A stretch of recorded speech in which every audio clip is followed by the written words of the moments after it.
जय हिंद दोस्तों। आज मैं कोई पेपर सॉल्यूशन अभी लेकर के नहीं आया हूँ। बस सिर्फ और सिर्फ हमको पता है कि सबसे ज्यादा जो हमारे सेमेस्टर जो फर्स्ट सेमेस्टर देने वाले हमारे स्टूडेंट्स हैं, वो सबसे ज्यादा मैकेनिक्स को लेकर के बहुत ज्यादा चिंतित रहते हैं। बहुत ज्यादा उनके मन में डर सा बना रहता है कि बैग कहीं ना लग जाए। तो सिंपल से बता दें बैग क्यों लगता है, ये आप ध्यान से सुनेंगे जिस बात को हम बोलने जा रहे हैं कि बैग क्यों लगता है। ऐसा नहीं कि बैग आप पढ़ रहे हो, पढ़ने वाला भी स्टूडेंट यदि कि जो मैनेजिंग होता है उसको जो कैसे लिखा जाता है कॉपी में, यदि आप नहीं कर पाते हैं तो आपका लग भी सकता है।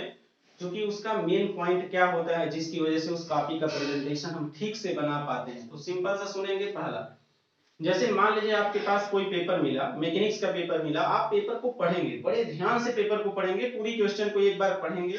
तो दिमाग का काम है आपका, सोचता है समझता है, आपका काम नहीं है, वो अपना काम करता रहता है। तो अब जब पढ़ लेंगे तो आपके दिमाग में होगा कि हम इसमें से सबसे बेहतर क्वेश्चन कौन सा कर पाते हैं, जो आपको लगेगा कि हम इसको सटीक कर पाते हैं। क्योंकि आप सेमेस्टर पढ़ेंगे, इतना तो पढ़े होंगे कि कुछ उसमें आता हुआ एक दो क्वेश्चन तो जरूर होगा जो आप जरूर कर पाते होंगे और बेहतर कर पाते होंगे। उसी क्वेश्चन को सिलेक्ट करना है जो सबसे अच्छा, चाहे वो 2 मार्क्स का हो चाहे वो 5 मार्क्स का हो, जो आपको लगता होगा उसको एकदम बड़ा ही बेहतर तरीके से एकदम कॉपी के फ्रंट एकदम बीचों बीच ऊपर लिखेंगे क्वेश्चन नंबर। ये क्वेश्चन नंबर जो भी होगा आपका, और इसके बाद यहां से हम लोग सॉल्यूशन लिखेंगे एकदम राइट समय सॉल्यूशन ब्लैक पेन से यूज करेंगे, एकदम ऐसे डाट लगाएंगे।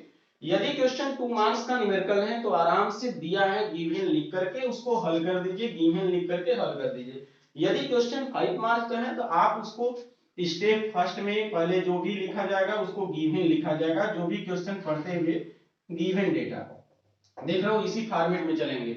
और उसके बाद एकदम स्टेप फर्स्ट के बाद स्टेप सेकंड हम लोग का एकदम जो भी की वैल्यू जो जिसके द्वारा हम फाइनल रिजल्ट तक पहुंचते हैं, उसमें बहुत सारे एलिमेंट कुछ अवयव को निकालना पड़ता है। तो हम लोग स्टेप 2 स्टेप 3 स्टेप 4 में उसको निकाल लेते हैं। फाइनल जो वैल्यू निकालना होता है उसको लास्ट स्टेप में कर लेते हैं। हो सकता है आपका 3 स्टेप में ही फाइनल हो जाए, हो सकता है आपका 4 स्टेप में फाइनल हो जाए। तो ऐसे आप लगाएंगे और बड़े ही बेहतर तरीके से ज्यादा से ज्यादा टाइम लेकर के एक दो क्वेश्चन में एकदम अच्छा प्रेजेंटेशन स्टार्टिंग वाला पेज का, मतलब एटलीस्ट 2 से 3 क्वेश्चन का खूब बेहतर, जितना आपको लगता है कि इसमें हम बेहतर से बेहतर कर सकते हैं, और अच्छे से कैसियो चला करके, ताकि वो कैसियो किसी भी तरीके से गलत आंसर आपका न बनना चाहिए। यदि भर सकते हैं, यदि तुमको आपको यदि लगता है कि नहीं यार हम एक बार और इसको फिर से रीचेक कर लेते हैं, तो आप एक दो क्वेश्चन को रीचेक कर लीजिए ताकि एकदम पता चल जाए कि जो हम क्वेश्चन स्टार्टिंग का 2-3 लगाए हैं वो एकदम बिल्कुल करेक्ट है। यदि ऐसा कर लेंगे तो आपको 2-3 क्वेश्चन हो जाएगा, तो लगभग 5 से या 15 यानी 5 या 10 से 15 मार्क्स का क्वेश्चन आपका एकदम फुल्ली कॉन्फिडेंस हो जाएंगे कि आप हम लोग का मैकेनिक्स का सही है। और आगे फिर उसी प्रकार से आपका कॉन्फिडेंस बन जाएगा, थोड़ा सा स्पीड बढ़ाना है और धीरे धीरे 25-30 तक ऐसे बढ़ते रहेंगे। लास्ट वाला भी नहीं आता है फिर भी उसको करेंगे क्योंकि आप पढ़े हैं, और तो हो सकता है कि कुछ स्टेप आप करेंगे, हो सकता है आपका कैसियो से कैलकुलेशन गलत हो जाए। तो मतलब क्वेश्चन को करना सब है, लेकिन स्टार्टिंग में आप ऐसा कोई भी कटिंग कॉपी पर नहीं करना है जिसकी वजह से आपका पूरा जो प्रेजेंटेशन कॉपी का है वो बिगड़ जाए और आपका जो लगने की पॉसिबिलिटी जिसका बोला जाता है बैक, हो बैक लग जाए। यदि कोई स्टूडेंट्स 10 मार्क्स का बड़ा ही सुंदर बेहतर तरीके से कोई भी न्यूमेरिकल सॉल्व किया है और आगे वो क्वेश्चन कंटिन्यूअस किया है, हो सकता है उसका कुछ स्टेप सही हो आगे वाला गलत हो, तो जो बैक लगने की पॉसिबिलिटी है वो 99% खत्म हो जाती है। 1% ऐसे में भी हो सकता है जिसका कि आगे वाला 2-3 क्वेश्चन बेहतर हैं और आगे क्वेश्चन लगाया है लड़का, कुछ स्टेप गलत होने की वजह से उसका बैक, ऐसा नहीं होता है।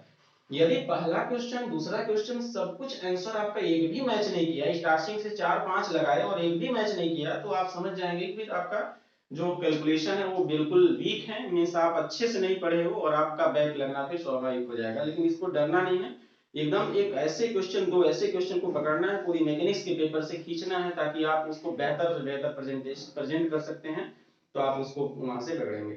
इसमें डरने की कोई मतलब नहीं है, आप एकदम बड़े ही आराम से जाइए पेपर देने मैकेनिक्स का, उस और वैसे ही करना है जैसे हम कह रहे हैं, कैसियो को भी ले जाना है अपने साथ और बेहतर तरीके से उस क्वेश्चन को पकड़ करके रखना है जिस क्वेश्चन को आप बेहतर जानते हैं और प्रदर्शित करते हैं वैसे।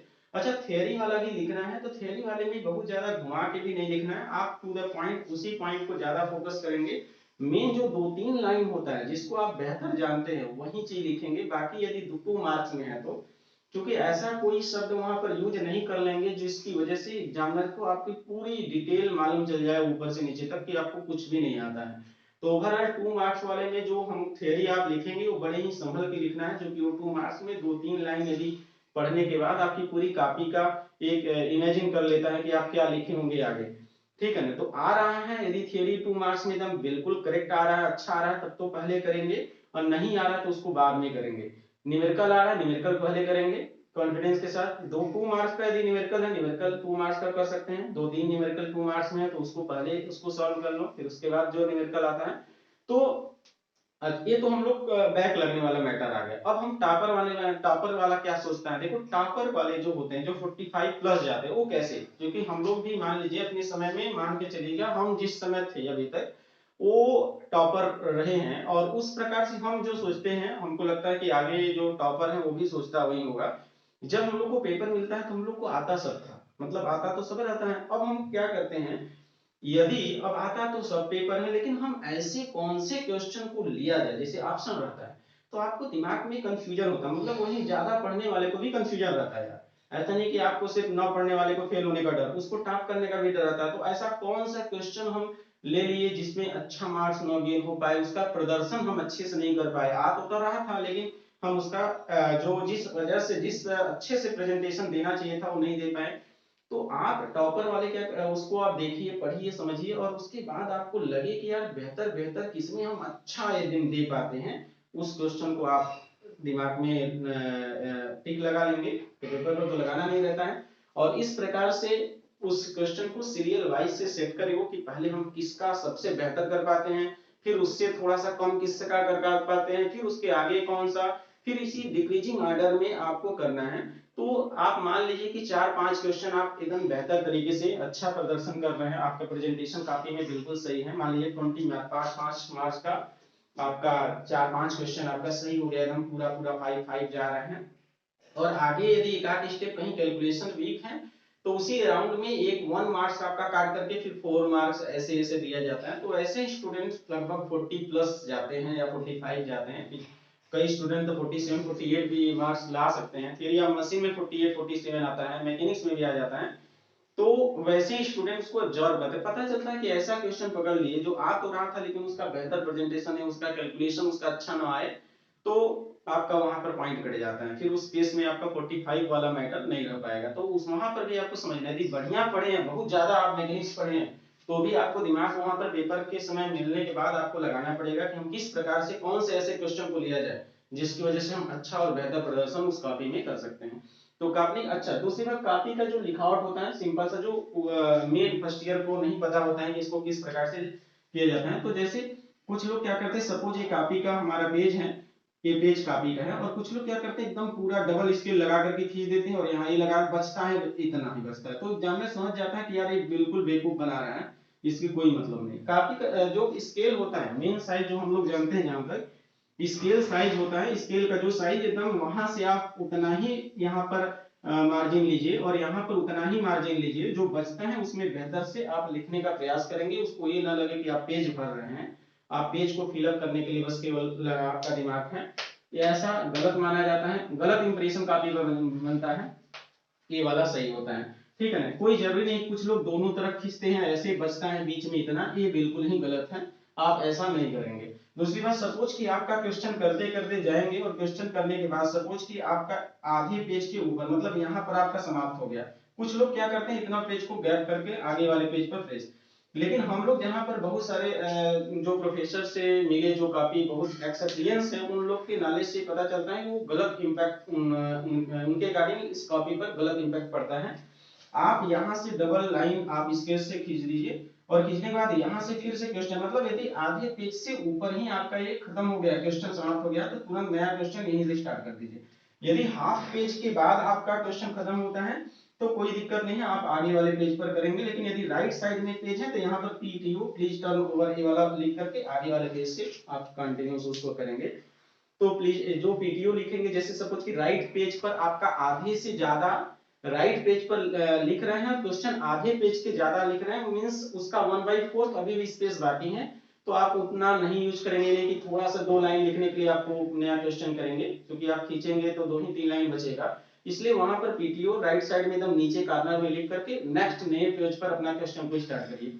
ये सब जो है ना, ये सब जो बातें हैं, ये आपको ये बताता है कि आप बड़े ही लगन के साथ आप क्वेश्चन को कर रहे हैं और कॉपी को लिख रहे हैं, और आपको हर एक चीज मालूम होता है, तो आपका जो बैक लगने की पॉसिबिलिटी बिल्कुल एकदम निगलेक्ट हो जाता है। तो ऐसे ही आप देंगे बिना डरे हुए, आराम से, किसी प्रकार का कोई दिक्कत नहीं है, बिल्कुल आप एकदम अच्छे से इंजीनियरिंग मैकेनिक्स को देंगे। हम लोग ने काफी पेपर सॉल्यूशन किया था और प्रयास हमको उम्मीद है कि आप लोग बेहतर करेंगे, और यही है, इसी के लिए हम फिर से आपको एक बार इसके लिए बेस्ट ऑफ लक कि आप अच्छा प्रदर्शन करेंगे। आज के लिए बस इतना ही, बहुत बहुत धन्यवाद।